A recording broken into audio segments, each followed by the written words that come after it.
Hello there, and welcome to Reverse Filmmaking. Hi. Oh, hello, D. Hi, how's it going? Yeah. Anyways, I'm Kenny. I am D. I And- have to wait for it, sorry.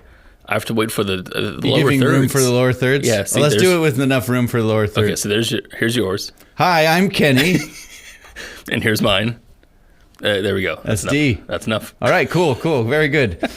And this is Reverse Filmmaking House of the Dragon Season 2 edition. Yes. Yes. Yes. I'm going to go ahead and, assuming everyone who's watching this has seen the episode. Oh, we're going to spoiler. It's a Yeah. spoiler thing. Yeah. Right? Okay. So there's that. Yeah. And since you already know how it ends, I'm just going to go ahead and call this the Father's Day special. House of Dragon Father's Day special. Perfect show to watch on Father's Day. 100%. It was great. Yeah. Just what I wanted to go to bed with in my mind after a great Father's Day. Got a nice little macaroni necklace from my 7-year-old, and Very nice. Along with his head. all right, D, before we get started, Yes. hot take. What's your hot take on this episode? Hot take. This is going to be super hot. Yeah. Get ready. Get ready. I really like this episode. Good. Yeah. What about you? I really like this episode, probably for different reasons than you. Interesting. That's my hot take. Well, So we'll get to that. Let's get into that. Yeah. So we'll go ahead and dive right into episode 1, which was titled "A Son for a Son." It's funny, when I first watched it, it said episode 1. Oh, really? Yeah, on HBO Max. Shit. See, I wish that had happened because as I read the book, Right? right? Because it was spoiler. Yeah, as soon as I saw the title, "A Son for a Son," I'm like, oh, they're going to do blood and cheese in this episode. Right. Holy cow. Yeah. I'm like, they're not even waiting. And it kind of disappointed me that I knew already that was coming. But such is the life of a book reader. That's interesting because I have a different perspective. Yes, well, I really want to get into that. Yeah. So that's kind of for more the end of the episode. Yeah. Let's begin with something not related to the episode at all. Cool. New opening credits sequence. Yeah, that was neat. I thought it was neat. It was hard for me to tell exactly what I was looking at the whole time. Yeah. I was more impressed with how cool it looked to have the threads coming through Right. and weaving themselves. I'm like, Right. that's a cool effect, but I couldn't quite tell exactly. I'm just like, well, I see blonde-haired people and Yeah. dragons. Yeah, I think I like rewatching the Game of Thrones intros over and over. and over. Yeah. I really like them a lot because they usually tell something. The about way it story. would change over the span of Game of Thrones, the map. Right. It was really cool. Right. It was really cool. Yeah, The for the- banners. Exactly. Yeah. For the what do you call it? For the first season, they changed some of the little things that the blood was going into. The little circles. I couldn't decode. Yeah. I felt like the first season of House of the Dragon. Yeah. They were doing something clever. Right. That was too clever for me. I was doing the same thing. I was Yeah. like, it's just blood running through a pinball machine. That's what it looks as far like, as I can tell. Yeah. Blood and pinball. Yeah, so I thought I like this better. Yeah. It also makes me wonder, does this mean will we have a new gimmick for every Right. season? For every season. Yeah. Well, they've certainly set it up that way. Yeah. So it would be interesting to see if this tapestry changes throughout the season. Yeah, I'm sure it will. Yeah. I hope it does anyway. But that's neither here nor there. It's not. Why are we talking about this? Yeah, I don't know. This is not reverse fucking tapestry making. Reverse graphics. Yeah. Reverse motion reverse graphics. filmmaking. So let's get into the episode, which begins with a very nice shot of a raven arriving at Winterfell. Yeah, I love this shot. I did too. Yeah. I love this whole opening sequence. Maybe for the wrong reasons. I was going to say, I don't like the opening sequence. I really like it, but yeah. I know, because it was like, oh, now I got a hard on for Game of Thrones. Right. The Starks. Right. They opened with the Game of Thrones, with the Starks theme playing in the background. Right, yeah, they did. Yeah. And I was like, oh, wait a minute. Yeah. That's not what this is about, though. Right. Yeah, this whole opening sequence was strange because they went into the flashback of the character who was talking. Or not, I don't know if it's a flashback, but they talked about Torrhen Stark, was it? and or was Kragan. or was it Kragan? I'm a little confused, honestly, because I think what they were showing was how they've had this tradition where 1 in 10 Starks would always go to the wall. Right. Yeah. But then the guy who's on the wall talking with him has ice on his back. Ice, the ancestral sword. Oh, I see. He's the head of the Stark family. I think that's Kragan Stark. That is Kragan Stark. Yeah. I don't think he's the one that went to the wall. You don't think he's the one who went to the wall? Unless I'm missing, maybe I don't know part of the story, but Kragan Stark is the head of House Stark. He's not at the wall. He's the head of Winterfell. It is Kragan. So if it's Kragan, then the guy talking to Jace on the wall is not the one we saw pull the black rock. Okay. So the way that was edited, it looked continuous. Like it looks like a flashback. It does. So that whole flashback sequence, I love the way it's shot, but it's very much unimportant. No, see, and the wall looked beautiful. Yeah. It looked so good. Oh yeah, I was in love with this, yeah. And it does matter that we learn that Jace has secured the loyalty. Yeah, that's literally what we left off of. That's what's important, right? But the thing that kind of rubs me the wrong way about this whole opening scene is that it was going like, we know you guys like the North and miss the Starks, so let's give you a good little infusion of that. Yeah. But maybe the most kind of egregious part of my mind was when they go up on that balcony and they looked out into the wildlings. They look to the far north, and he basically in coded language says, "White Walkers are out there. Remember them?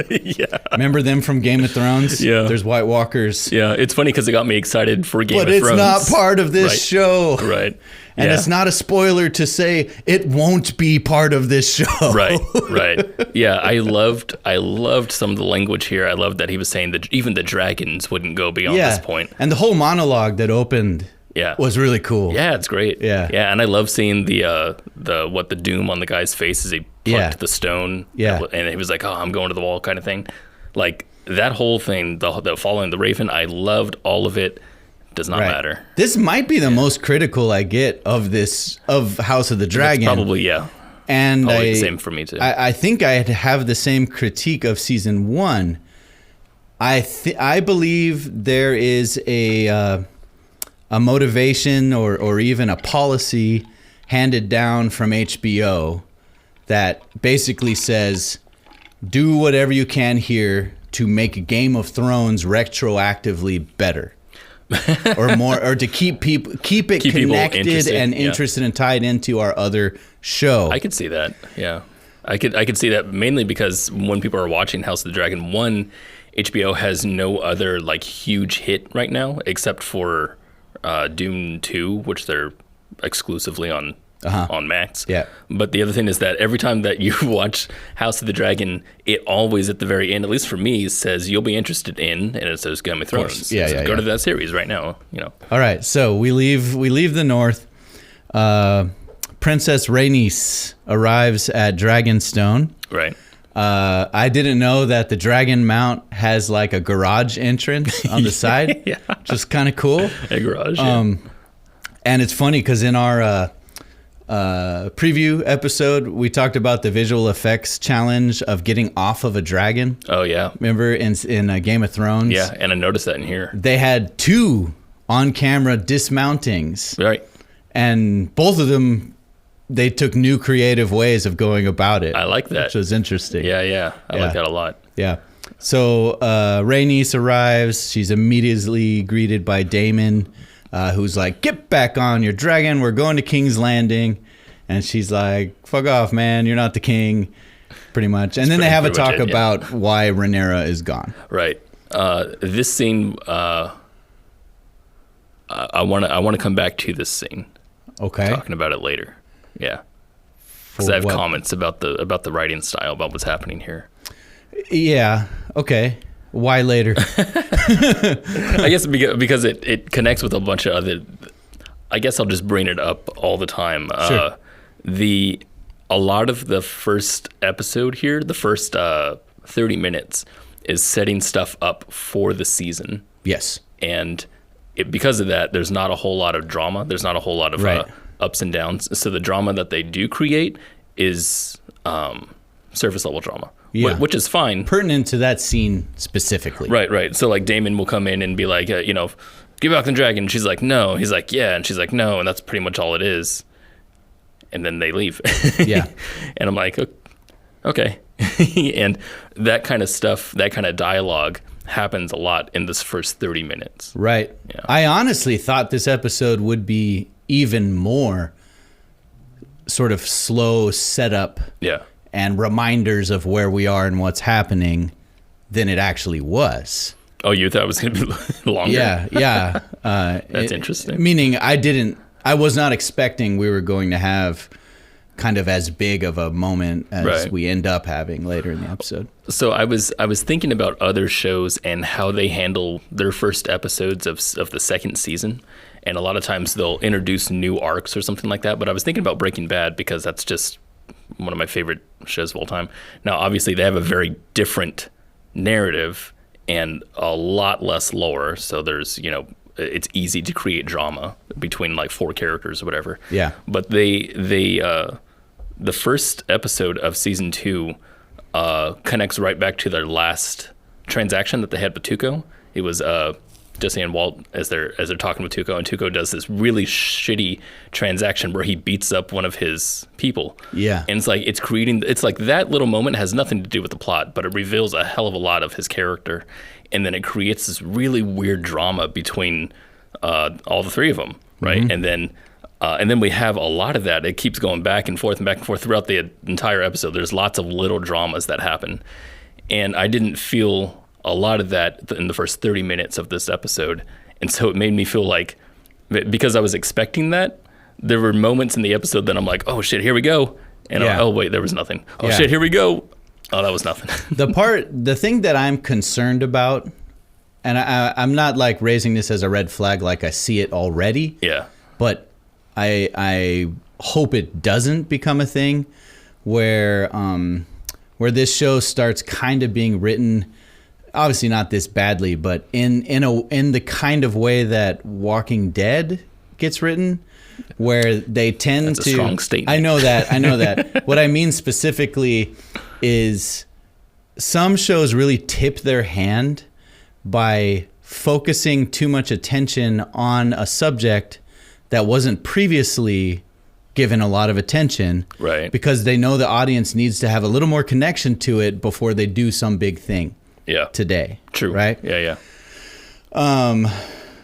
I don't know if you picked up on it, but they showed that rat catcher walking around King's Landing like 4 times. They did beforehand. Yeah, and there was a comment from Helena that she said that I'm afraid of the rats. Yeah. There was that too. And she does that. She's crazy and right. No, I think it worked. Has visions. That wasn't a problematic, I think. But this episode anyway seemed to really go like, we're not going to put a lot of effort into Damon, who we put tons of effort into last season, because now the audience already knows what kind of person he is. Yeah. This scene we're just talking about with Rhaenys arriving feels like the director and the writer were specifically saying, let's get to know Rhaenys better. Rhaenys is more important now. Interesting. Or something's coming where Rhaenys is important. I felt like she was that way in the last season, just the very last. At the very end, mostly she was pretty unimportant seeming. And it's weird because I like her more as a secondary character. I don't know what their plan is with her, and it's interesting to see her go forward. And I like the idea of her being a warrior, but I thought she was really cool as this, what do you call it? The character that had already gone through what Rhaenyra is going through, Yeah. Like she's like I don't know what you call that, a morality tale. Yeah, she was another person sort of passed up. Yeah. Because of her gender. Yeah, and I liked that connection that they had. But now Rhaenys has her own theme going on, which is cool. But I don't feel like I'm that connected with her. Well, I think the writers know that, and they're like, let's get you connected. Yeah.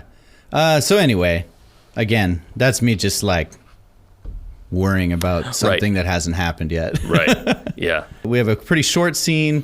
Rhaenyra is standing on a coastline, gazing across like a little bay at Storm's End, looking very distraught, like she's been crying and she's dirty, like she's been away a long time. Storm's End, of course, being the place where Luke. Lucerys was sent, and where he met his demise at the end of last season. Yeah. Yeah. That's what happens. Any comments on that? No. Yeah, okay. The Sea Snake is checking on the progress of his ship's repairs going on. Yeah. Other than being kind of an interesting looking scene, there's a lot going on all around. It's a whole new set. Very big set piece. Yeah.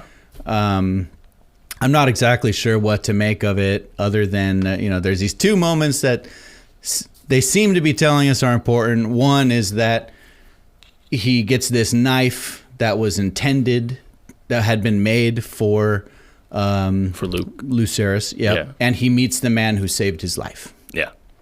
And that's it. That's pretty much it. They're rebuilding his boat, right? Yeah. This is his ship. And again, I think this is part of episode's one purpose of reminding us all the things that are happening. Right. Right. The Valerians and their fleet are going to be out in the sea blocking, making like a blockade to stop trade coming into King's Landing, to just try to cut off their access to resources. And he's the central part of that. Yeah. It's a slow scene, and other than introduction, I don't really know what it does. Yeah. Puts into motion. Yeah, I don't know that it puts anything into motion. It's just really a reminder, I think. One of the things I wanted to talk about specifically with cinematography was this scene was really cool how they introduced, again, like the intro to this episode, they had this really massive shot of the ship. I think it was coming through the doorway, if I'm thinking about it correctly. Yeah, through an archway. Yeah, and the shot looked super massive, and I loved the look of it so much. So I'm like, oh man, what are we going to see? This is going to be grandiose, and it wasn't really. Sure. And I'm just wondering why they did such a magnificent type of shot for something kind of mundane. Yeah. And it's a little weird to me because it happens throughout the series, so far throughout this whole episode. I'm reminded more and more of the challenges between making a standalone film and making a series. Yeah. I think that's what a lot of this is, right? Sure. Now, of course, the shot choices are one thing, but the set they created that they're showing with these shots, this could be something that has a very epic purpose later on. Sure. Yeah. And you're not going to like build the same thing twice, right? Kind of thing. Right. So maybe that's it. I don't know. The scene didn't do a lot for me other than. No. So I go, he's. Mostly I was like, all right, move on. I want to get to the next part. Yeah, get to the next part. Yeah. But it looked great. It looked great, yeah. Starting on that scrubbing the blood stain out of the ship's deck was a little weird because it felt like to me they were connecting it to Lucerys' death, which we just came from. Right. Maybe they're trying to here's do that. Blood. There's a thematic transition. Thematic transmission. Yeah, transition. Transmission. They transmitted theme to me. They transmitted through my eyes. Through visual storytelling. Yeah, blood transmission. Yeah. All right, we're getting to the good stuff. We're getting there. The show, it did kind of start pretty slow, didn't it? It did, yeah. Yeah. We go to King's Landing. Sir Eric is on the wall. One of the twins. Mm-hmm. I'll never keep straight those two. So which one? One of them's Eric. What's the other one? Eric. Oh, they're both Eric? Yeah, like one's with an E and one's with an A. Oh, okay. That does not help. No. It's like Eric and Eric. Yeah, that's weird. Or Eric and Eric. It's something like that. They're basically the same name and same face. So that's not same great. Actor. Yeah. Giving some pep talks to his men. They ready a scorpion when they see a dragon. Dragon's coming. Yeah. But it's a false dragon alarm. Yeah. The dragon, is that Vhagar? Yeah, it's Vhagar. Okay. You can hear someone say that in the back. They're like, no, it's Vhagar. And they're like, okay. Gotcha. I actually really like this scene because it's setting into motion that Vhagar is still out there without a rider. It also points out the fact that they are worried about being attacked. Right. Right. Which really wasn't established previous to this point. And they have the scorpions. Yes. Which is interesting. Like we have weapons for shooting dragons. Right. That's really interesting because previous to this point, where a civil, I don't know if you call it a civil war, but it's a Targaryen split where it's Targaryen against Targaryen. Yeah. There never would have been a reason for scorpions For them to be exist. in the Red Keep, right? Right. Because they had all the dragons. So this has got to be all brand new stuff. Maybe, unless it was just a pre-defensive thing for dragons in case they went wild. Maybe. Headcanon. But this was a good scene. This was a good scene. I like this. It actually told stuff visually and succinctly. Yeah, there was some stuff that was in the plot that was set into motion here. Yes. Yeah. Thank you. Yeah. Thank you. See, we're warming up. That's what I told you. Yeah. Here we go. Yeah. So King Aegon comes into Helena's chambers, goes to check out one of his twin kids and goes, "You're not my son. You're just my daughter." I like the shot. They cut to. It's such a great shot. They cut to a two shot, but there's only one kid. Showing that they're missing, and he goes down to pick up nothing. And it's funny because, like, in real life, you wouldn't do that. You would just look and be like, "Oh, he's not there." I just love the two shot because you wouldn't do that in real life, but it's great for visual storytelling. Yeah. And a lot of the character, we're getting a lot of character for Aegon in this episode. A lot, yeah. He was pretty one note in season 1. Yeah. That one note was a good note, by the way. It was great, yeah, Like, I'm just like, okay, he's just a coward. Right. And, a piece of shit. Yeah, we got some development here. We really did, yeah. It was a good episode for Aegon. Yeah. He wants to take his heir, who is named Jaceres, I think. No, Lucerys. No, they're all Jaceres. His name's Aegon. I got this one. I wrote it down because I wanted to get it right for reasons. His name's Rhaenyra. For reasons. It's Jaehaerys. It's Jaehaerys. Yes, his son is Jaehaerys. Okay. Yeah. Okay. I don't know what his daughter is, but Viserys. There's a whole nother kid that's supposed to be here that isn't even, has been written out of the script apparently. He want his sister and wife Helena. Yeah. Is like, leave him alone. He needs to do his studies, and he's like, nah, he's coming to my meetings. It's Father's Day. Bring son to work day. So. And that's it. Oh no, this is when she says she's afraid of rats. Yeah. And Aegon's like, my wife will always be a mystery. Yep. What an idiot. Yep. I like the shots of everyone looking down after she says rats, and they're like, like rats? Looking for rats? Yeah, like where were the rats? I kind of got the idea that they were looking down because they were embarrassed. Because they didn't want to look in the king's eyes because it's like, oh, Helena's saying her crazy shit again. That's funny. And I wonder if, is there a point when the people around her start to realize that she's prophesying, or is it just for the sake of the audience in front of us, if it's just for us? I got... Because they seem to be completely unaware that it's happening. What did she prophesize? Well, in season 1, the 2 episodes before Rhaenys came bursting out of the ground at the dragon pit during Aegon's coronation, she kept saying, beware the beast beneath the boards. That was a line she said like 3 times or something. Okay. And then there was one other. I don't remember. It's just a thing she does. Weird. She prophesizes things in very vague ways. Yeah. Yeah. What's her name in Harry Potter? Luna Lovegood, is that her name? Yeah. Yeah, that's her. Is that... No, I'm just saying that's what it reminds me of. No, I was like, same actress? That'd be crazy. Right, it seems like it almost. Luna could be Luna's a Targaryen. She is a Targaryen. Yeah. That's the thumbnail for the episode. Luna Lovegood confirmed Targaryen. So now we smash cut to Queen Alicent, because she's riding Kristen Cole's face, and then says, hey, we got to stop doing this. Which I find is a really interesting character bit. And I hope we go further with this, because I don't know what to think about this, because it doesn't feel like I care at all about what's happening here. Well, the part I care about is that in Alicent, she's pious. That's like a big part of her character is so, like, to me it's important when we're seeing that a person is actively doing things that at her core genuinely believes she shouldn't do. Oh, I see what you mean. That's interesting to me. Okay. So there's there's an inner conflict going on. Right. There. And whereas with Kristen Cole, yeah, I feel like he started that way. Yeah. And then gave it up. Remember, he was ready to kill himself in season 1. Yeah, 100%. Yeah. And now he's like, whatever, I'll be anyone's fuckboy.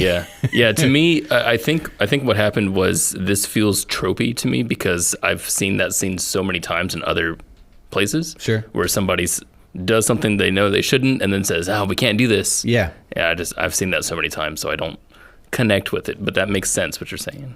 Yeah, I think this is building towards something. Yeah. Well, it connects also with later on. She has a conversation with her dad that reveals more about her desires. Yeah, how she feels she's being treated. Yeah. And by the end of the episode, she's back at the sept lighting candles to the gods, Yeah. So there's a complexity there that I find interesting. They have a council meeting with Aegon and his court. Yeah. It's bring your son to work day.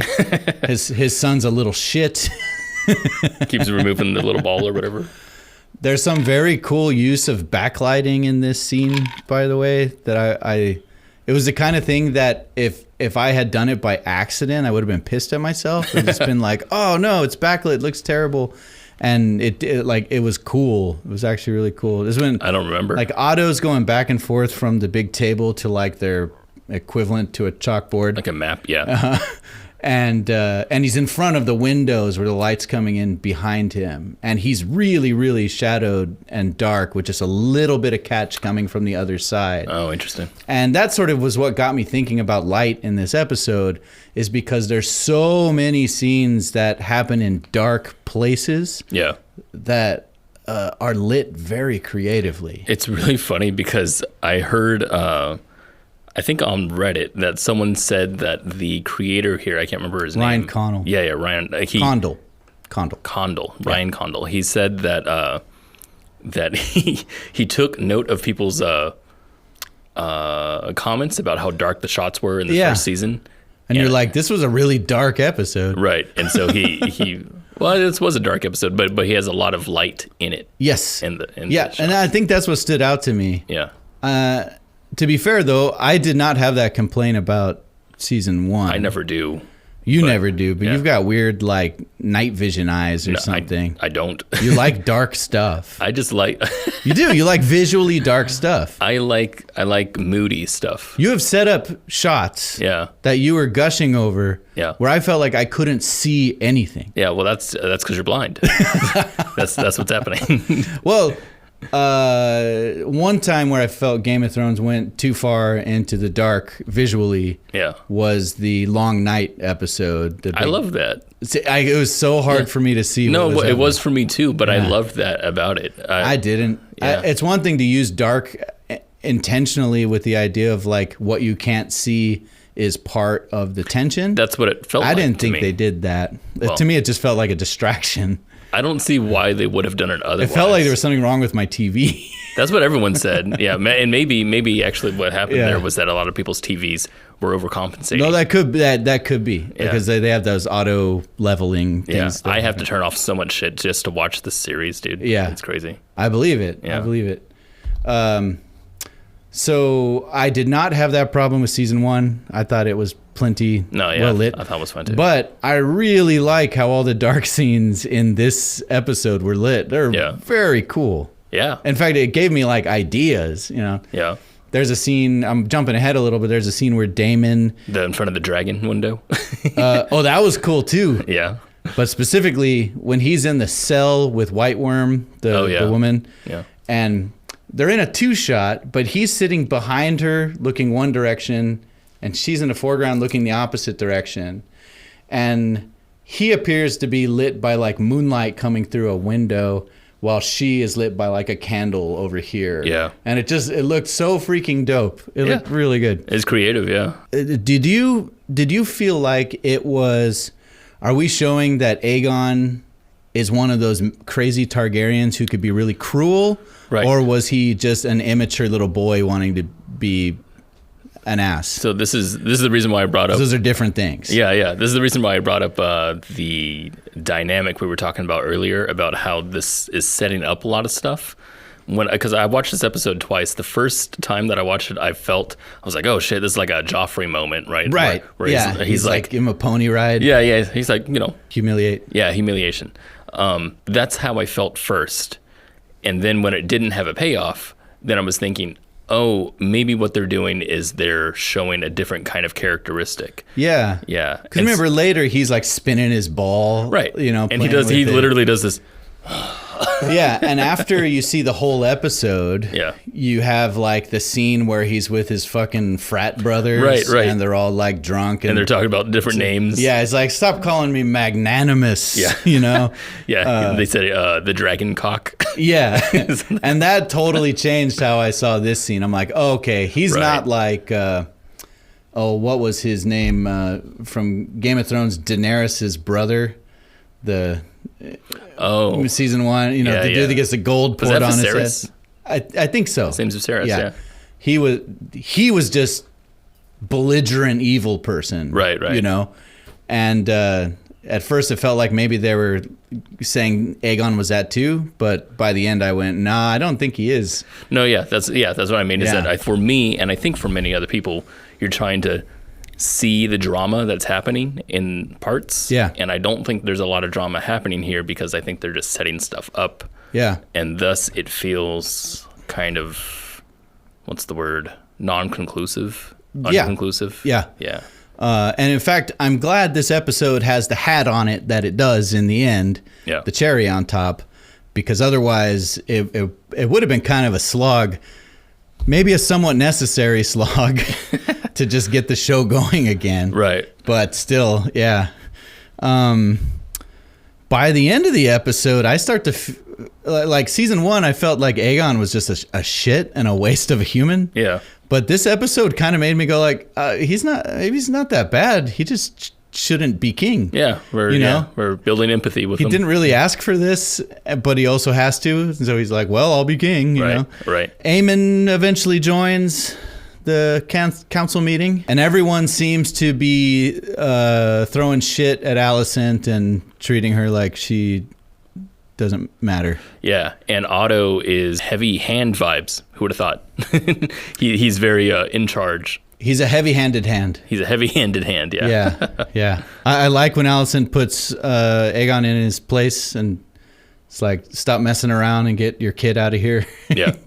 We got work to do. After the meeting, Queen Alicent meets with everyone's favorite creepy dude lurking in the hallway, Larys. Yeah. Larys the Clubfoot, they call him. The Clubfoot? Yeah, he's got a club foot. Oh. That's why he's always limping around. He's got a funny shoe. I see. I don't know if they're trying to say that's like the reason why he has a foot fetish. I don't know. He does. I remember season 1, he was like, take off your shoes, baby. Larys basically claims to have cleansed the staff. Right. Yeah, he killed everybody. That means the people who works there. Yeah. Not like his staff. Yeah, he cleansed the staff. You know what I mean? I've cleansed my staff. Why are you telling me this? All right. Yeah, he says, I killed a bunch of people, and she goes, good. Yeah, he's always like he's a creepy dude. Yeah. Who is exceptionally creepy with how he tells people I've killed someone. Yeah, they've stopped breathing our air. Yeah. Anyway, this develops Alicent more into showing that she's more forgiving of this violent nature. Yeah. Of being queen. Yeah, and it shows they're still very much as far as I could tell, she still trusts him and uses him as a tool and a weapon. Right. And then Alicent takes a bath in a scene that I kind of think might be good. It might have been pointless, but I'm hoping it was good. It depends on what comes next. Because what it seemed to me to be developing is that she's like losing her grip. She's got some high anxiety and is at like kind of a breaking point because, she's like, get out of here. I want to wash myself. And then she starts getting like kind of really carried away with scrubbing her skin aggressively. One part over and over. Yeah. Like someone who's having like a panic attack or something. You know? Okay. So now finally we're back to Rhaenyra. Finds the remains of Lucerys' dragon. Yeah. And Lucerys' cloak is there as well. Yeah, and she has a big cry. Yeah, there's small folk there like arguing over the dragon wing. Yeah. You know, she shows up. This was the new dragon dismount. Yeah. Yeah. The sliding off the wing. Off of the wing and then slid down. That was sick. It was very athletic. Yeah. You know, it kind of made her look really badass. I really liked that dismount. Also, this was the first time that I noticed that the CG wasn't great. there was a moment in the fall. Like, yeah. No. For me specifically, it was later on when she comes forward, the dragon's in the background and the dragon's moving around and stuff. His wing, because I don't know if it's because of the way it's lit or composited or whatever, but his movement no longer looks natural. It doesn't look like the grass that's behind him. Sometimes I've found even real big budget shows and movies go half-ass on the CG when it's out of focus in the background. You know, when it's like more of a background element than a foreground element. It's like the rendering of the light on the dragon's skin looked fine, looked good. Like it looked like it belonged there. Yeah. But to me, I'm like, why do you animate him so much in the background when she's the shot is just her. Like the dragon could just be like breathing. It could be. Yeah, and maybe I don't know. Maybe that's. I'm saying that's all that's required. Like it doesn't need a lot of movement. And the thing was that the movement took away from the scene to me. To me, it made me focus on him. Right. Yeah. Actually, I think I remember my mind doing that same thing too. Like, oh, is the dragon coming over here? What's happening? Right. I mean, but it didn't. So right.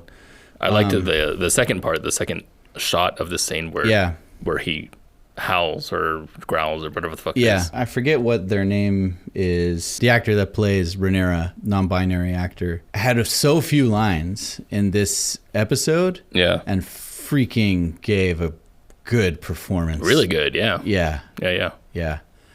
So this was a powerful scene. It was very simple, but it was a very powerful scene, I thought. And seeing a dismembered dragon wing was just kind of... I didn't see the wing at all. Oh, it was there. Yeah, they said it. And I was looking for it, and I didn't see it. You wash your glasses. I saw it. Adjust your TV settings. Oh, yeah, it's too dark. It's too dark. And now Aegon goes to court for his first time to sit and hear the petitions of his people. I loved this scene. I did too. Yeah. It breathes some humor into the show. Yeah. The him looking at his buddy and being like magnanimous. Yeah. Yeah. By the way, when they walked in, the guy who's doing the announcements, he had such the swag to his walk. He was like a model walking. He's like, yeah, he's just happy to be there. You know, it's like Aegon becomes king and he's like, first order of business, all my homies are going to be elevated and the most, like, you're just around me all the time. Magnanimous. He's got an entourage now. I love the scene because of a few things. I love the cinematography that's being used with him. What the fuck's his name? Aegon. With a lot of long shots. There's not a whole lot of wides here. Mm-hmm. And all the longs of him in the throne make him seem shorter and the throne bigger. And I love that so much. That's true. A lot of low angle stuff too. Yeah, and it's cool because like a lot of times you use that for as a voyeur kind of thing. Mm-hmm. And there's times where like the hand will come in. Like there was a shot where the hand is like blocking his view of the other guy, and he's walking up, and like Aegon is like doing this to try to get around him. Yeah. And that shot lines up so perfectly to really hit that home to let you know, hey, the hand is like in his way, and we're in your way visually. Well, yeah, the hand fills our whole screen almost. Yeah. Whereas when we do the reverse shot, Aegon is kind of diminished. Right. Yeah. Right. That's cool. Yeah. And thinking back to season 1, especially really all the scenes where Viserys, the king. Yeah. When all the shots of him on the throne, they're mostly wides. Yeah, and tend to be more kind of on an eye line. As opposed to down. I think they're down low, but they're closer to make him seem more powerful. Like a big power, more of a presence. Yeah, it's funny if he looks like he fills the throne. Right. If we look side to side from like, I mean, obviously they're different sizes, him and Aegon. But like if we look at Viserys when he's on the throne, even when he's like crumbled and dying. Yeah, he still looks powerful. Yes. You know.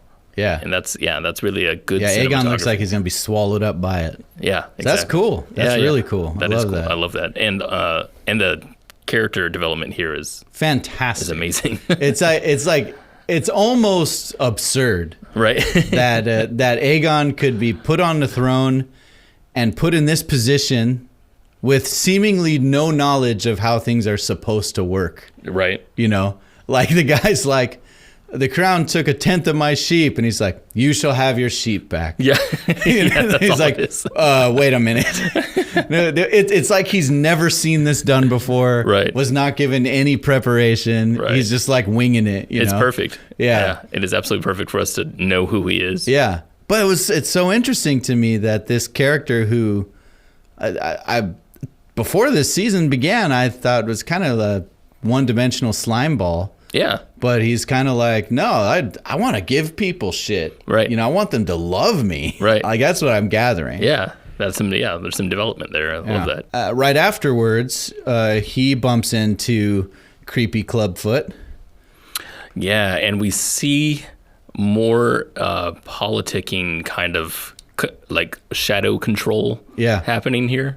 Yeah. Where, what's his name? What the fuck's his name? Laris. Yeah, Laris Strong. So Laris gets in his head, gets in Aegon's head. And I love that. Yeah, that's what he does. Yeah. That's what he does. Sorry, just jumping back to the previous scene. There is like a very picture-framed shot of the big open doors at the opposite end of the hall where the rat catcher walks by walking his little dog. I didn't see that. I'm glad you didn't. It kind of annoyed me because one, it feels like I'm clever. Look, I'm showing you the rat catchers everywhere. Yeah. Right. But two, it's the kind of thing you put in a shot that if it's kind of out of focus and just happening in the background, it actually pulls away your attention because it's not normal for you to see someone walking a dog on a leash in Game of Thrones. Oh, okay. I do remember this now. Like a guy just walks by walking a dog on a leash. And well, what the heck is that? I like that because, I mean, so if you're not someone who's read the book and is already detail oriented with Blood and Cheese, then I think this detail is more of a background element. It's something weird. It's something that I did notice, but I don't care until later on. I guess that's foreshadowing, right? Later on, then you see the guy and you see his dog, and you're like, oh shit, that was the dude. Yeah, but I feel like it's foreshadowing for foreshadowing's sake. Because we didn't... Yeah, well, no, it is. Like, we don't need, like, clues that this is going to happen. We don't, but I like to see... Because had I not seen him before... Yeah. In my mind, rat catchers don't even exist in Game of Thrones. Sure. Now, if I thought about it a lot more, then You'd be that makes sense. Yeah. But yeah, I think it makes sense to show them. My criticism is that this conversation we've had before about when you watch a show a first time. Yeah. And you're like, that was pretty cool. And then you watch it a second time and you realize you either learn more from it or it starts to fall apart. Right? Yeah. And I think things like this are the things where the second time you watch it, you're going to go, that's a little cheesy. I didn't notice it. No, I'm telling you, the next time you watch it. I watched it twice. But you didn't notice it. That's exactly it. Now I've ruined it for you, and you'll hate it. I promise. I won't. You will. No, you know what I did not like, though? It was also framed like a picture. It was like... see the dog in the background. We'll put it on screen. I don't remember what it looks like. But this, what I didn't like was Hugh. I didn't like how focused this shot was on this guy. And I know he's important because of that shot. And I just don't like that. That's another foreshadowing thing. So why didn't that bother you? I didn't notice it.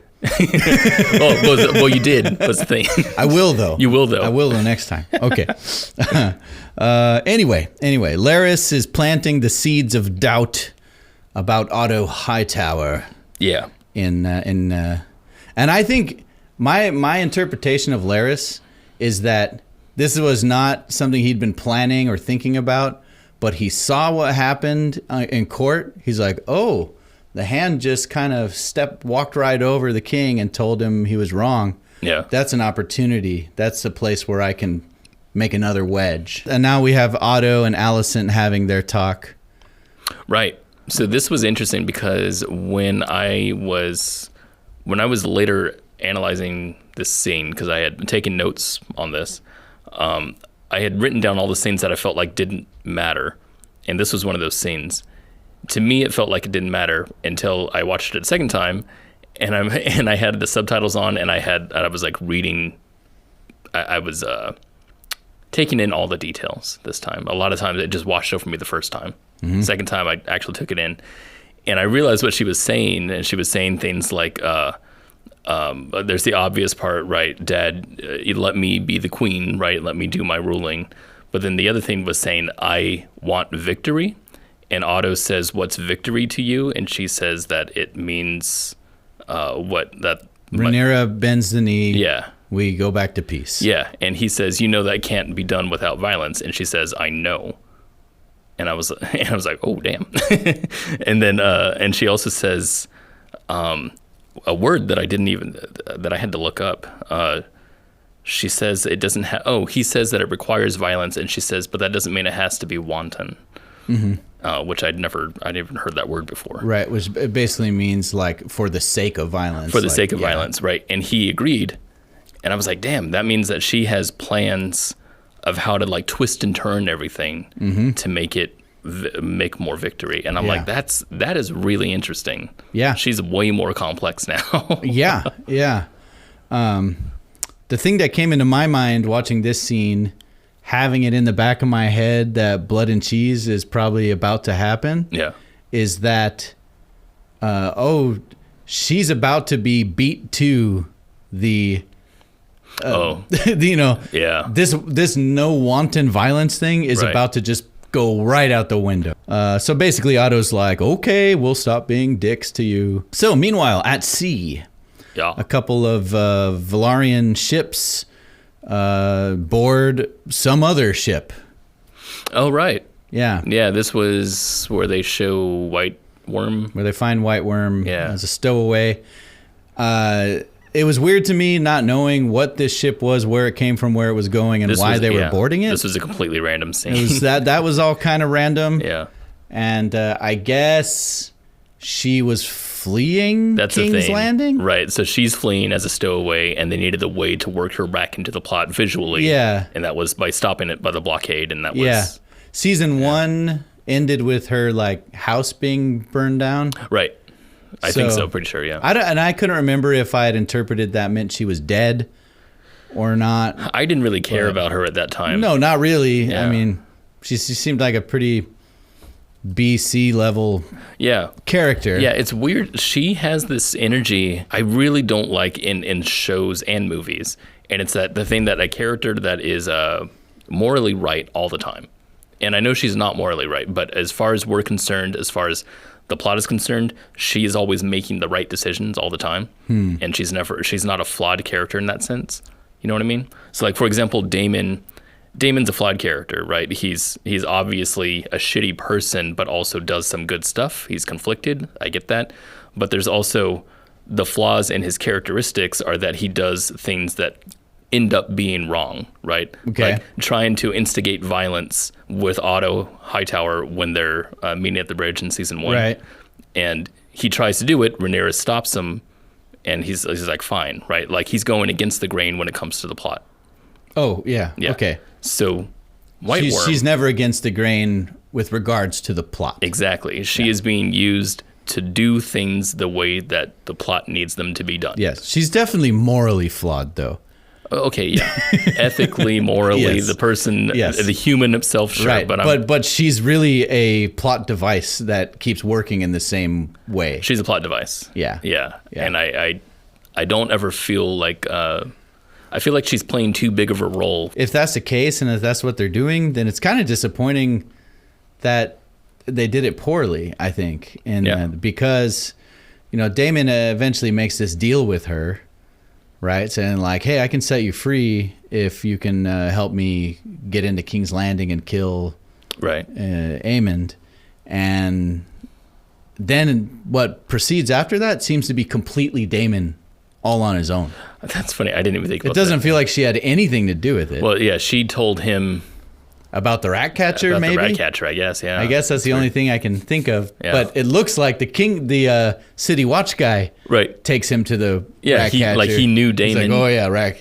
Yeah, he lets him in because he used to be his commander. Right. You know, and the book even says that he was able to get into the city because the city watch still had loyalty to him. Yeah. He's the one that gave them their gold cloaks. Right, He's the one that gave them armor and swords and authority, you know.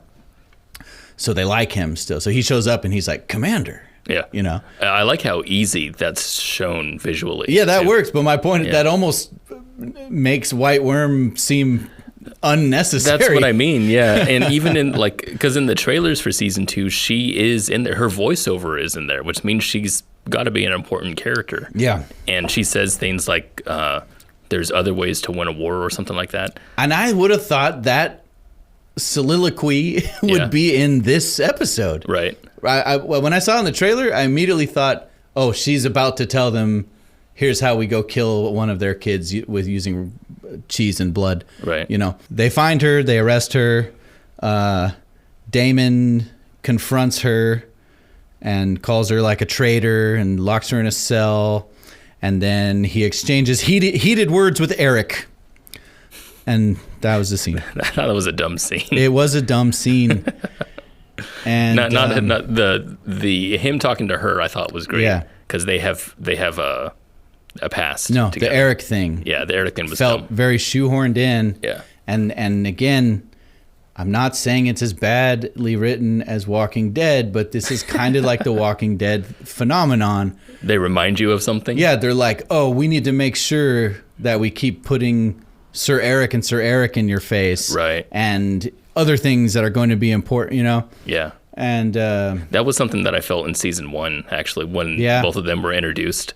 And I was like, okay, you're like, wait, why do I care that's about these twins? Yeah, it's because they had other guards doing other things. And I know you have to set something up for it to matter, but at a certain point it feels manufactured and just like... No, it definitely felt artificial. Inorganic, yeah. Yeah. The King's Landing Eric had a better scene. He did, yeah. Yeah. Rhaenyra finally returns through the Dragon Mount garage door entrance. Yeah. The garage door, yeah. Yeah. Yeah, and she has this super epic... is it a oneer? Dude, it was the same shot that was in Three Body Problem at the dinner party scene, except used appropriately. That's because this is foreshadowing. I loved that, man. That's funny. I felt angered and was laughing that was what came into my head. It's a long push in on her across the table. Yeah. The painted map table thing. Yeah. And, you know, everyone's trying to give her updates, and it's like she can't even hear them. And she literally just says 4 words, and it's the performance that steals the episode. Oh, yeah. No, it's the emotional high. This moment. It's like, whoa. Well, so that's the other thing is that the drama we were talking about that doesn't exist in the first part of this episode, this is where it starts.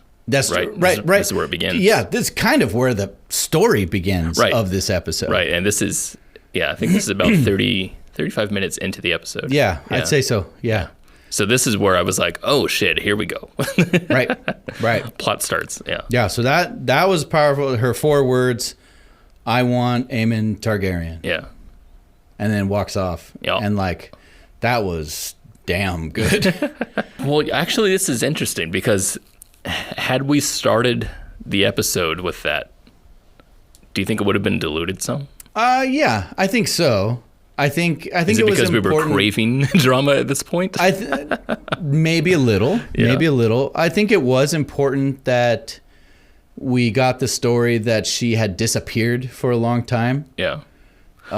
Did we get the scene? Oh, no. It's afterwards where she talks to Jace. That's next. And that's they cry. coming up next, yeah. Which was also a freaking good scene. Yeah, I feel weird about that scene. I want to talk about it. Okay, well, let's get to it then. Before we get to that, Damon visits White Worm in her cell, and this is where they make the deal. Mm-hmm. And it's where they have the cool dual lighting setup, which it was neat. Yeah. I enjoyed. And basically, he's like, you get freedom if you help us get into the Red Keep. Yep. Then Jace returns. Yeah. Yeah. So this was a cool character moment. And what caught me off guard about it was, again, I think it was because my analytical brain was at work and I'm going, why does this scene matter? But I felt it. Like when I watched this the first time, like I did want to cry with her. It's emotional. Yeah. Very emotional. Yeah. And so I was trying to figure out why that was. Well, the bit that hit me emotionally was Jace trying to do his duty as the heir to the throne. And, you know, it's your grace. Yeah. Here's my report.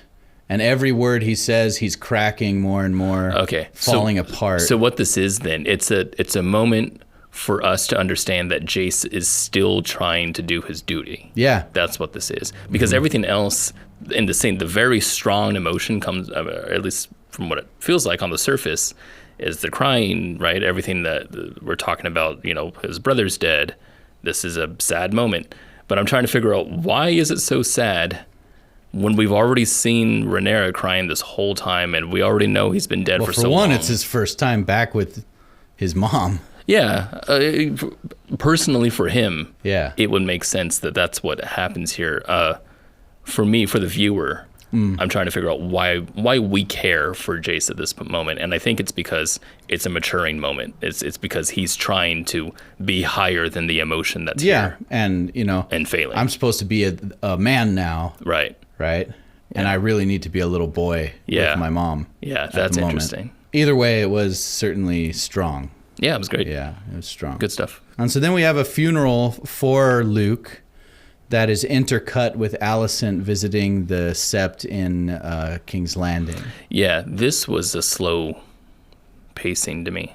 It was. It did feel a little slow, especially on a second watch. Yeah, and I like the scene. I mean, I like seeing each of the characters go through their own somber moments and stuff like that, and acknowledging Luke in their own ways, and that's fine and whatever. But it felt like lore to me, and it didn't feel like we were going anywhere.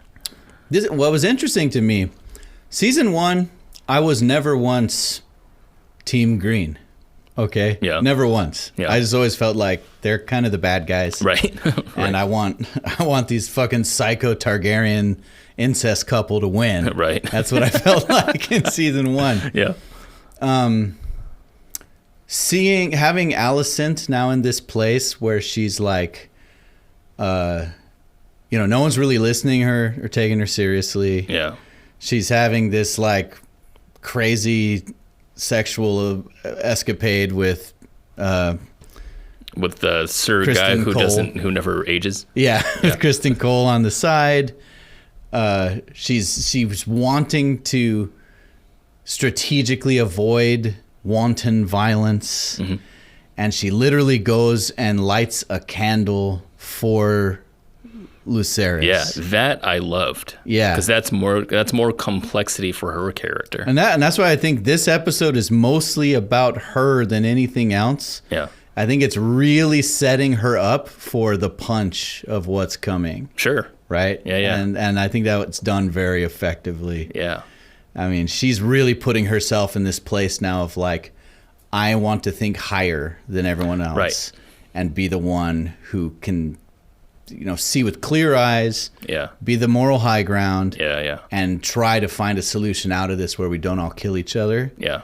And then this thing's about to happen. Yeah, that's great. That's good character drama. Yeah. That's what's happening there. And I think the reason why the pacing for this scene didn't work out for me was because I loved her part in it, because it did, like we said, have more character drama and complexity. But for Rhaenyra and her whole family, I'm like, I already know you guys are all sad. And we had too much repetition. Yeah. Of like showing each of them burn an object. Right. I would have rather had that in the very beginning.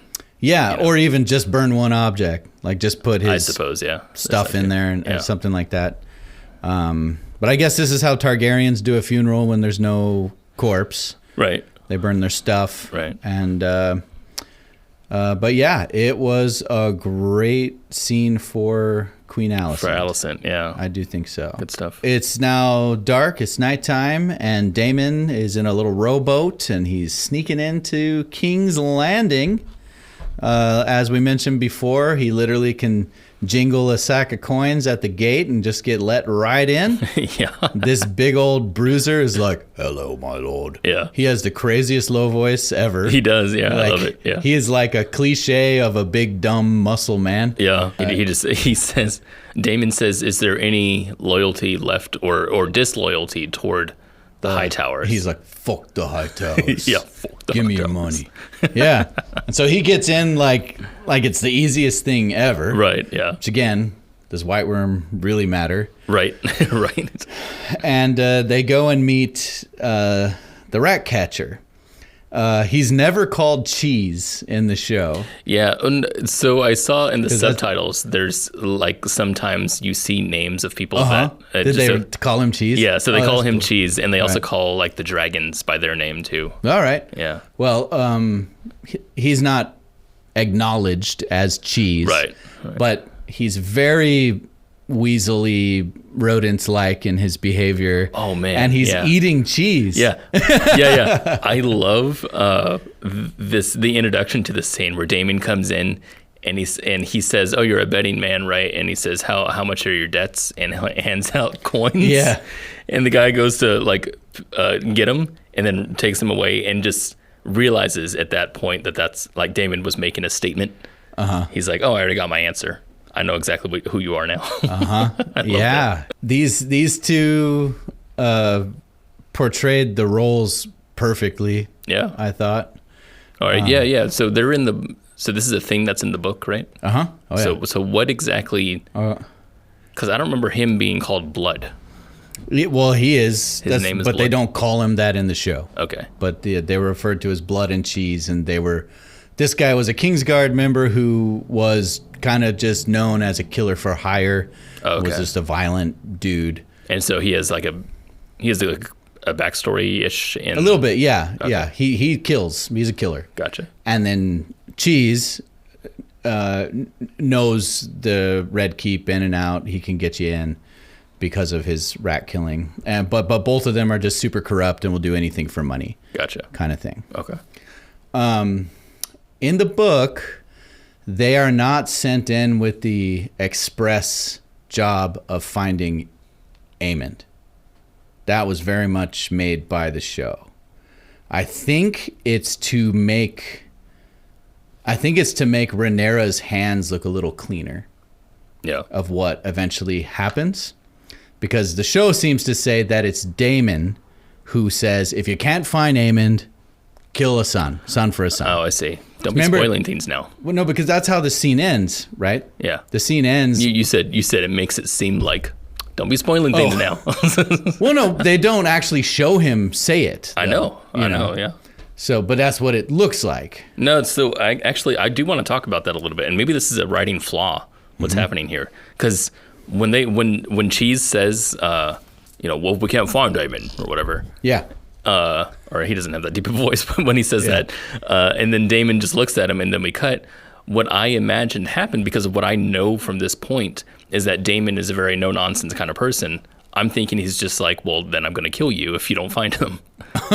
That's what I imagine. Yeah. So that's interesting, because you're saying there's more backstory to it. Well, I'm saying when they get up there into Helena's chambers, they're literally saying, a son. They said a son. That's what, that's what they say, and that's the name of the episode. Right. So I imagine, my brain has to work overtime here trying to fill in the gaps. To me, the show is telling us that Daemon told them, kill a son. Right. If you can't. Well, there's no one else to say it. Right. So I would have to assume, working backwards, that that's what happened. Right. My whole point is that that was the plan from the get-go in the book, was go kill one of Aegon's sons. Yeah. Not kill Aemond. Oh, interesting. That's my point. So in the show, you have Rhaenyra saying, I want Aemond Targaryen. He's like, okay, I'm going to get him. What if we can't get him? Kill one of Aegon's sons. Yeah. Whereas in the book, it's like, oh, they killed one of Rhaenyra's sons. We're going to kill one of Aegon's sons. See, that's weird. But it still was not. It was still Daemon's plot. It wasn't Rhaenyra's plot. It's weird that, because in the show, the fact that they're making this part of Aemon. Like this is a thing that happened because Aemon did this, thus we're doing this type of thing. It's a motivated plot. It's weird that we're killing a different son because I feel like we're closing an arc that never existed. You know what I mean? Like we're no longer closing the Aemon revenge arc. Right. You know, because to me, this is revenge on Aemon, not revenge on Alicent's family, right? Or Aegon, I think in the book they're looking at it like a strategic war. In the book it makes sense. Yeah. And from what you're telling me, it makes sense. Yeah. From the show, it doesn't. Right. Yeah. The little clandestine meeting in Flea Bottom finishes. And the two of them head off to go into like immediately head off to go and do this. Yeah. Is this the scene with we cut to Aemon talking with Sir Criston about war planning? Yes, actually. And Otto comes in and says, Yeah. You wouldn't be planning without the queen, would you? He says it just like that. Yeah. You guys aren't in here screaming. You're screaming about the queen. I just promised her that I wouldn't let you do that. I don't understand that scene. I don't understand why that scene's there. What I thought they were doing was going to make it look like Aemon would be in this room. That just the only thing? But they didn't even do that well. Yeah. Like, I thought you could make a real tension thing. Right. Where right up to the moment, it looks like Aemon's in this room. Sure. And then Rat and Cheese get there, open the door, and he's not there. And then they're like, what the fuck do we do? Let's kill this kid. It seems like they're trying to say something about what they're planning here. And I got lost. I tried to figure this out a few times, and I don't understand what they're planning. So I don't know, really, what the scene was for, other than Aemon just kind of goes... Oh, yes, sir. I'm in line with you, sir. Yes, sir. Yeah. Yeah. Yeah, Which I don't buy, of course. Right. Yeah. Well, I thought there was some sort of scheming that they're trying to do and make very clear, but with close-ups of the map, right? They're moving coins around, and he's like, "We're gonna do this," and I'm just like, didn't because Kristen Cole, he responds to the scheming of saying like, "Well, we could swing it by the king, you know. Yeah. We could ask his leave, you know, kind of." Yeah. Thing. I'd wonder what the scene is for. I don't know. It's weird. I think it was to put some pacing before the rat and blood thing, cheese and blood thing happens. And blood. Yeah. All right. So now Blood and Cheese are entering the castle. He does the super cliche thing of kicking a dog. He does. Yeah, it's the ultimate way to get bad guy cred on the screen. It's an old cliche. It goes back to like Western movies. Yeah. Is the bad guy kicks a dog. Yeah. You know? It's his own dog too. He just kicks it. I'd say that's not cliche. He's a bad guy. I'd say that's not cliche because I would have expected other guy, blood guy, to kick the dog. that would have been more cliche. Yeah. Yeah. And they almost kill each other at one point. Okay, so this scene was weird to me when they get to it because it was. I loved the dialogue. I think it was so funny. I know. I almost want like some more scenes with these two. Yeah, they're kind of funny. Yeah, they have good chemistry. They come to the what do you call it? They come to the center of the of the tunnels or whatever, and he's like, he doesn't even say here we are. He says the royal family is upstairs or something like that. Right. And then he's like, oh, you think we're supposed to be killing? He's like, so we're gonna go upstairs, and he's like, oh, I'm not allowed upstairs. It just feels like he was almost put there for no reason. It felt like he took him because we didn't spend a lot of times going through tunnels, so I don't feel like he's necessary at this point. You know what I mean? As a viewer, it felt to me that he had thought that his job was to get this brute to a certain place, and then he'd leave it to him. Yeah. And he's like, "Oh no, this is it." And he's like, "You can't stop here." But I'm saying like this scene, there's no shots of them navigating. Just a few. It's pretty light. It's very light. So but to me, the it fact looked like that they end up walking through the king's throne room that's really makes weird. me feel like they had to have done some really clandestine shit, because obviously some nobody should not be able to walk from Flea Bottom into the throne room. Right. You know? Yeah, so I was confused there. Yeah. She wanted more like dark tunnel shots. I just want to know why the fuck Cheese is here in the first place. That's what I want to know. Yeah, okay. That's fair. Because like Damon hires him, and I'm like, okay, what the fuck are you going to do Well, eventually they find their way into. Oh, well, let's see. Do we want to talk about the bit where they go through the throne room? There's not. I mean, it's just more. Yeah, I mean, development for Aegon. It's more development for Aegon. Yeah, like I said, I think the winners of this episode are Aegon and Alicent. Yeah, this is a great. This is their episode for both of them. Yeah. So they eventually, fucking murderers just walk right past the king, and they can't even be bothered. I'm like, yeah. There are some holes in your security, sir. Yeah. I went on Reddit to see this other commenters on this, and they said something about how there's no guards anywhere. Laris the Clubfoot killed them all. Oh, yeah. That's what it was. They're not breathing your air anymore, I guess. Anyway, they eventually make it into Queen Helena's. Not before they have a scene where what's his name discovers a maid. Oh, yeah. Yeah. And she just looks at him and he's like, rats. That was a weird shot. Well, just because I think it was a oneer, right? It was before. So they split up, right? They say, oh, Aemon's not in this room. And then the guy collects the gold and says, we got to go find Aemon. Go check that room. And then we follow Blood as he goes. Yeah. Had a very first-person shooter vibe. It did, yeah. He takes his torch and he goes to the balcony. We see the rain, and then we have a close-up shot of him. Like the oneer goes into a close-up. The tension was good in this part. I was trying to figure out what the fuck this is about. I don't understand why we're getting so close and personal with the Blood guy. I can't remember. Is that his name, Blood? Yeah. Okay. Anyway, but he's holding that torch, and there's a good long second for when he like looks back. And then he follows into the other room, and then we follow him, and it looks back and forth and does that horror kind of shot, where we go back and forth. And then it shows the maid. And I'm like, oh, shit, what's going to happen? He's going to kill the maid? That was the weird thing to me, too. Why not kill the maid? So, like, the shot was telling me that's what was supposed to happen now. That's what I mean. It's what happens in the book. Oh, it does? The first thing that happens is they kill a bedchamber maid. So that was another thing then. He says the rats, he goes over, lays the thing down. Then we have a reverse shot of him looking where the maid was, and then she's gone, and then he instantly pulls out his knife. Yeah. And then, but instead of like going to find the maid or what I imagine he's doing, he goes out of the room and he goes down the hallway. Where my mind went was, oh shit, the gig is up. She's going to go raise an alarm. I need to go make this happen now. Yeah. Need to find this person and kill them right away because there goes the maid. Yeah. The sloppiest thing about making this a mission to kill Aemon is, how do you think this would have gone down if the two of these knuckleheads went against found Aemon Targaryen? Right. Like, there's no fucking way. No, they would have both died. Yeah. Like, I don't buy it for a sec. Right. I don't buy that Daemon believed that these two could kill Aemon. Right. You know? Yeah, I wish they would have. That's sloppy. I wish they would have set that up more. Well, it makes Daemon more evil, too, if he's like, I need you to go in there and kill one of Helena's kids. Yeah. You know? Yeah. That's what happened in the book. Anyway. That's weird. I wonder why they did that.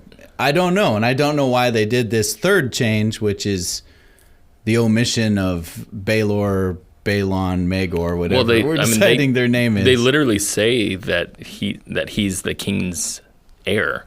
Right. So that made a lot of sense to me. Oh, it makes sense to kill the heir, of course. Yeah. But in the book, there's 3 kids. Yeah. Right? There's the twins, and then there's a baby, younger than the twins, who's also a boy. So there's 2 sons. Yes.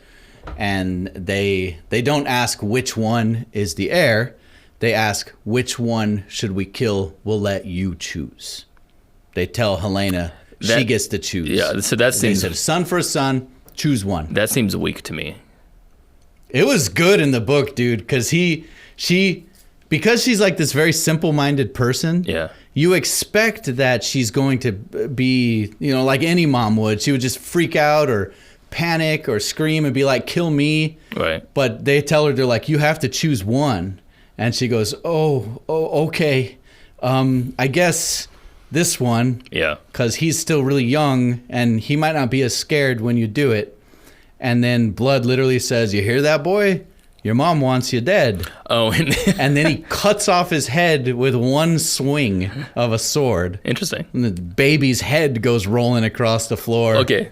That's interesting. And so when I knew that was coming, this is the one area where I really feel like my spoiling by reading the book 100%, yeah. affected because I felt on my first watch, I felt like they seriously pulled punches. Yeah. Like they're like, oh, they really tamed this down, because when I read that in the book, I was like, holy shit, you know? Yeah. Second watch through, I didn't quite feel that way so much. This was a really crazy holy shit moment for me. Good. That's what I was hoping for. Like, and that's what I was assuming. Yeah. I was assuming that, I just don't feel that way because of what I was expecting. Right. On my second watch, I got really pulled into the sound effects of him fucking sawing that kid's fucking head off crazy. with a dagger. It's like, yeah. was, and they had him screaming too, like muffled. Yeah. Yeah. Yeah. No, powerful scene. Fucked up scene. Yeah. And I love the close-up that they have in here, the close-up of her pointing.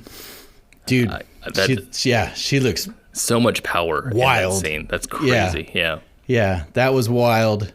And, I think overall, the episode 1 did what you want it to do. Yeah. It maybe was a little slow and clunky and kind of getting started, but it definitely landed us in a place where I'm back in the world. I've got a pretty good sense of what's going on. And holy shit, you just landed me in this spot where I'm like, oh, I thought stuff was bad at the end of season 1. Now it's like next level bad. Right. Yeah, there's actually drama happening. Drama's happening, and I'm ready to see the fallout. Yeah. Yeah. So I definitely agree that it started out slow, and there's a lot of setup. Yeah. But I'm glad we're in the character drama now. Yeah. Yeah. Yeah. Yeah. So overall, I'm pretty happy. Yeah. And I'm not super worried. Yeah, not super worried. Yeah. Yeah, some of my concerns are put to rest. This episode was directed by Alan Taylor, who is also producing the series. And he is a longtime HBO alumni. He did episodes of The Sopranos. He did Game of Thrones episodes. He did... True Detective. But he's no Miguel Sapochnik. Well, he doesn't quite have the Game of Thrones resume that Miguel Sapochnik did. Sure, that's what I mean. Yeah. But he did do Game of Thrones stuff. Yeah. And he does, I think, 2 episodes this season, and it was a strongly directed episode. Yeah. No, I thought it was great. I think a lot of it was written really well and directed competently. I don't think the shots were all that amazing, and No. I don't mean that. It's weird because the shots are literally amazing. Like, they look really, really cool. There's a lot of really grand shots. Like I said, some of the lighting's really creative, really interesting. The one shot that's just stuck in my mind is the dragon scene. Rhaenyra come back, and you can see her through the windows. That was dope. Yeah, love that shit. But none of it really matters that much when I think about it. Yeah. And I love like that shot of the wall when they're talking about the other side and dragons won't come this way. I'm just like, but why does any of this matter? That's why I like the shot of her pointing, the Helena, that close up, and the long shots of Aegon and the throne. Those are shots that tell me something about the story, as opposed to that other stuff, which is just pretty. Yeah. And when Cheese responds to Blood by saying, no, she's telling the truth. Yeah. He literally said what was in my mind at that moment. The way she was pointing and staring, where he's all like, she would lie and tell us the wrong one. And I'm like, dude, look at her eyes. She like looked really... She did look pretty fucking freaked out. Yeah. I didn't really buy that moment between Blood and Cheese, because I'm like, if you're so worried that she's picking the wrong kid, I feel like that person would just kill both of them. I know that too. Yeah. I know. It's like, did Damon give them extra money? Right. Only one. Don't right? Kill both. Yeah. I don't know. Yeah. That is weird that they wouldn't just kill all 3 of the people in that room. Yeah. Yeah, that's weird. That'd probably make their escape easier. Right. But, who am I to question such things? I like also the scene afterwards where she takes the daughter and then runs to her mom's room. Yeah, me too.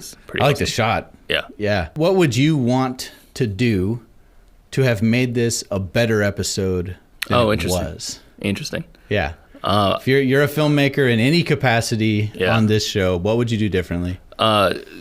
Different. Well, we talk about how production is different in TV shows and why you have to make certain shots work and stuff like that. So for efficiency reasons, if I'm taking that and setting that aside and I have full creative freedom and time on my hands, then what do you call it? The not the shot list, but the storyboard. I'd re-storyboard a lot of this, and I'd take out some of the scenes that seem to just only do hype. You know, I like looking at it more of a narrative, more of a full-on arc for everything, as opposed to just a show that's a season 2, and thus we need to do more of it.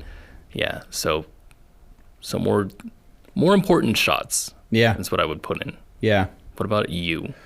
Yeah, pretty similar. I'd chop up the script a little bit and maybe rewrite a little. Yeah.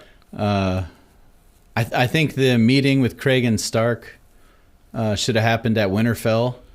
Yeah. Because I felt like that whole scene was made for the purpose of showing the wall. You said should have happened or should not have happened? I'm saying that scene should have happened at Winterfell instead of on the wall.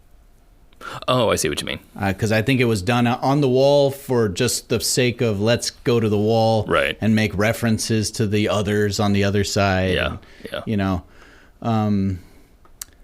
other than that, I think just omitting a couple scenes or pieces of scenes could speed this up and get us to the drama a lot faster. Yeah. I just wanted to get to the drama a bit faster. I do too. Yeah. I would have liked to have some drama just in the first parts, you know, to start doing the hills and valleys thing. Yeah. Yeah. Yeah. Other than that, I don't have a lot of complaints about this episode. Yeah, no, Did what it needed to do. Thought it was really good. Yeah. Really, and really you good. and I love to complain about stuff. Yeah. Well, I mean, that's what we're here to do. Yeah. Yeah. In fact, I bet a lot of people will even feel that we were too harsh on this. Oh, I feel like we're too harsh, but I mean, I like this more than anything else right now on TV. So. For sure. Totally. Yeah. And I'm very, very hyped. But that's kind of the point of filmmaking in reverse. Reverse filmmaking. That's what we call it. Not filmmaking in reverse. Filmmaking in reverse. That's stupid. Reverse filmmaking. A play on reverse engineering. Where we're kind of taking a movie apart, you know? Yeah. Yeah, that's what we're trying to do here. Pick it apart and try to become better filmmakers for it. So now you have to like and sub. That's what you got to do. Me? No, I'm looking over here. Oh, them. Yeah. Yeah. Like and sub. Hey, please like and sub. Like and sub. If you like this. And if you don't like it, like and sub anyway. Like and sub anyway, right? Yeah, because we want you to. Yeah. Yep. Like and sub. We've got a Patreon account that exists. It exists. You can help us buy pizza, coffee, cameras. I don't know about cameras. Blackmagic Pocket Cinema Camera 6K. I don't know about cameras. 4K? I don't know about cameras. We're filmmakers. Why do we buy cameras for? We're podcasters. Right. We're guys. Podcast. We put a little dirt under the pillow for the dirt man. And with that, this episode is totally done. Alrighty. So thanks. We'll see you next time.